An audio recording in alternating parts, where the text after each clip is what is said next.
Hi friends, welcome to రేమచ్చ YouTube channel. 58 ఏళ్ల రికార్డును టీమిండియా బద్దలు కొడుతుందా లేదా అని అయితే చూడాలి. ఈ రోజు మాత్రం అయితే అసలు 4వ రోజు ఆట ఎలా జరిగింది, ఏ విధంగా జరిగింది, ఎవరు పైచే సాధించడం జరిగింది, ఓవరాల్గా చూసుకుంటే టీమిండియా విజయ అవకాశాలు ఉన్నాయా లేవా అన్న విషయాల గురించి పూర్తి డీటెయిల్ తెలుసుకునే ముందు మా ఛానల్ అయితే సబ్స్క్రైబ్ చేసుకోండి. పక్కన ఉన్న బెల్ ఐకాన్ మాత్రం అయితే క్లిక్ చేసి పెట్టుకోండి. ఫర్దర్గా మేము వీడియోలో అప్లోడ్ చేస్తాం, మీకు నోటిఫికేషన్ వస్తుంది.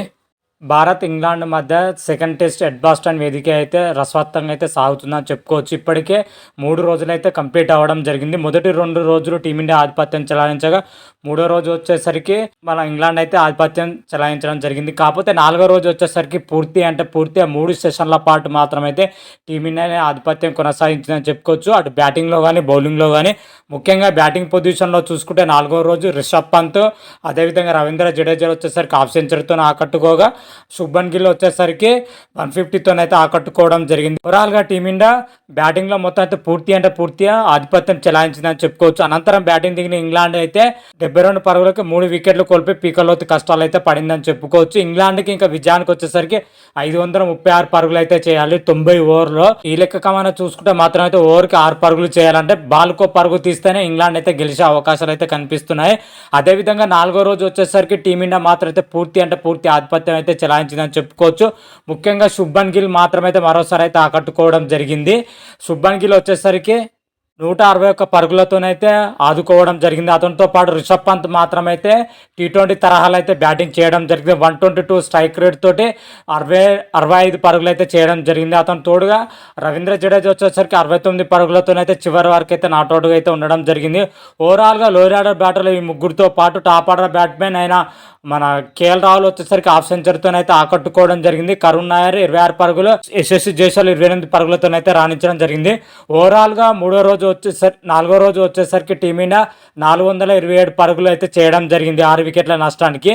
అప్పటితే టీమిండియా వచ్చేసరికి 608 పరుగుల భారీ టార్గెట్ అయితే పెట్టడం జరిగింది ఇంగ్లాండ్ ముందు మాత్రమైతే. అండ్ ప్రజెంట్ మాత్రమైతే 72 పరుగులు అయితే చేయడం జరిగింది 3 వికెట్ల నష్టానికి.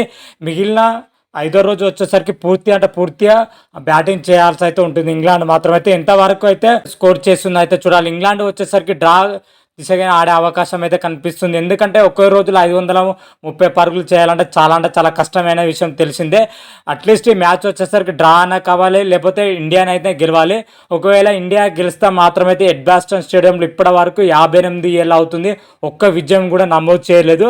ఈ విజయం సాధిస్తే మాత్రమైతే ఆ రికార్డుని అయితే బద్దలు కొట్టే అవకాశం అయితే టీమిండియాకి అయితే కనిపిస్తున్నాను కూడా చెప్పుకోవచ్చు. మరి రికార్డు బద్దలు కొట్టే అవకాశం అయితే ఎక్కువ కనిపిస్తుంది. ప్రజెంట్ ఉన్న సిచ్యువేషన్ ప్రకారం చూసుకుంటే టీమిండియా మంచి ఫామ్లో ఉంది. బౌలర్స్ కూడా ఎక్సలెంట్గా రాణిస్తున్నారు. ముఖ్యంగా ఆకాశ్దీప్, అదేవిధంగా మహమ్మద్ సిరాజులు అయితే ఆకట్టుకోవడం జరుగుతుంది బౌలింగ్ డిపార్ట్మెంట్లో. వీళ్ళిద్దరి అటాకింగ్ మాత్రమైతే నెక్స్ట్ లెవెల్లో ఉందని చెప్పుకోవచ్చు. మరి మిగిలిన 7 వికెట్లు వచ్చేసరికి టీమిండియా ఎంత వ్యవధిలో తీర్చి విజయం అందిస్తుందా, లేకపోతే డ్రానే ముగిస్తుందని అయితే చూడాలి. ఇప్పటి వరకు అయితే బ్యాటర్ల పని అయిపోయింది. ఇప్పటి నుంచి వచ్చేసరికి బౌలర్ ఎంత మేరకు ఆకట్టుకుంటే టీమిండియాకి అయితే అంత విజయం దక్కే అవకాశం అయితే కనిపిస్తుందని చెప్పుకోవచ్చు. మరి 5వ రోజు వచ్చేసరికి ఎవరు పైచేసి సాధిస్తారన్నది అయితే చూడాలి. ప్రజెంట్ క్రీజ్ లో వచ్చేసరికి హరీ బ్రూక్స్ 15 పరుగులతో క్రీజ్ లో ఉన్నాడు. అతని తోడుగా ఓలీ ఓప్స్ 24 పరుగులతోనైతే క్రీజ్ లో ఉండడం జరిగింది.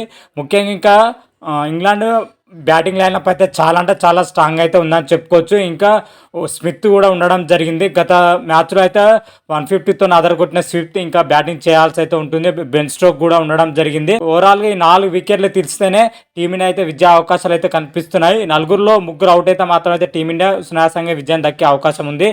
లేదంటే మాత్రం అయితే డ్రా దిశకైతే ఇంగ్లాండ్ బ్యాటర్లు అయితే తీసుకెళ్లే అవకాశం అయితే కనిపిస్తుందని కూడా చెప్పుకోవచ్చు. మరి చూద్దాం, మరి 4 ప్లేయర్ను తీసేసి టీమిండియా విజయం దక్కించుకుంటుందా లేదా అని అయితే వెయిట్ చేయాల్సిందే. ఈరోజు మ్యాచ్ ఎలా జరుగుతుంది, ఏ విధంగా జరుగుతుంది అనేది అయితే నెక్స్ట్ వీడియోలో అయితే క్లియర్ కట్గా అయితే ఎక్స్ప్లెయిన్ చేస్తాను. ఆ వీడియో కూడా చూసే ప్రయత్నం అయితే చేయండి. అంతవరకు మీకు ఈ వీడియో కానీ నచ్చినట్టయితే లైక్ చేయండి, షేర్ చేయండి. మరిన్ని వీడియోల కోసం అయితే మా ఛానల్ అయితే సబ్స్క్రైబ్ చేసుకోండి. పక్కన ఉన్న బెల్ ఐకాన్ మాత్రం అయితే క్లిక్ చేసి పెట్టుకోండి. ఫర్దర్గా మీ వీడియోలో అప్లోడ్ చేసాం, మీకు నోటిఫికేషన్ వస్తుంది. హర హర మహాదేవ్, శంభో శంకర. Thank you.